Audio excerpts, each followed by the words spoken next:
Cooker விசில மறந்து உணவு வீணாகி போச்சா? இனி அந்த கவலையே வேண்டாம். வழங்குகிறோம் உலகின் முதல் விசில் கவுண்டர் குக்கர், புதிய அல்ட்ரா குரோனோ.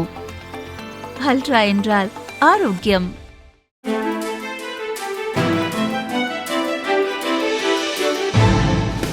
தட்டை, சீடை, முறுக்கு, ரிப்பன் போகடா, அதிரசம், என்ன வேணாலும் செய்யுங்க. ஒரே ஒரு 5 லிட்டர் இதயம் மந்த்ரா கடல் எண்ணெய் பேக் ஒரு மாசம் முழுசுக்கும் அத்தனை சமையல முடிச்சு விடலாம். இதயம் மந்த்ரா. தமிழகத்தைச் சேர்ந்த 6 ராஜ்யசபா எம்பி பதவிகளுக்கு வரும் 19ஆம் தேதி தேர்தல் நடைபெறவுள்ளது. திமுகவின் எம்எல்ஏக்கள் பலத்திற்கு 4 எம்பிக்கள் கிடைப்பர்.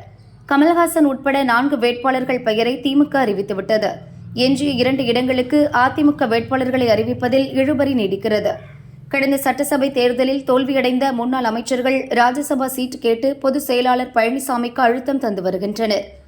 மறுபுறம் ஏற்கனவே வாக்குறுதி அளித்தபடி அதிமுக எங்களுக்கு எம்பி தர வேண்டும் என்று கூட்டணி கட்சியான தேமுதிக அழுத்தம் தருகிறது. ஆனால் ராஜ்யசபாவில் கட்சி அங்கீகாரம் பெறுவதற்கு குறைந்தது 5 எம்பிக்கள் வேண்டும். தற்போது அதிமுகவுக்கு தம்பிதுரை, சண்முகம், தர்மர் ஆகிய 3 பேர்தான் உள்ளனர். தற்போது நடைபெறவுள்ள தேர்தல் மூலம் அக்கட்சிக்கு 2 பேர் கிடைக்கும் பட்சத்தில் அங்கீகாரம் கிடைத்துவிடும். இத்தகைய சூழலில் கூட்டணி கட்சிகளுக்கு சீட் தர முடியாத நிலை ஏற்பட்டுள்ளது. இதுபற்றி தேமுதிக பாஜவிடம் பழனிசாமி பேசி சமரசம் செய்து வருகிறார்.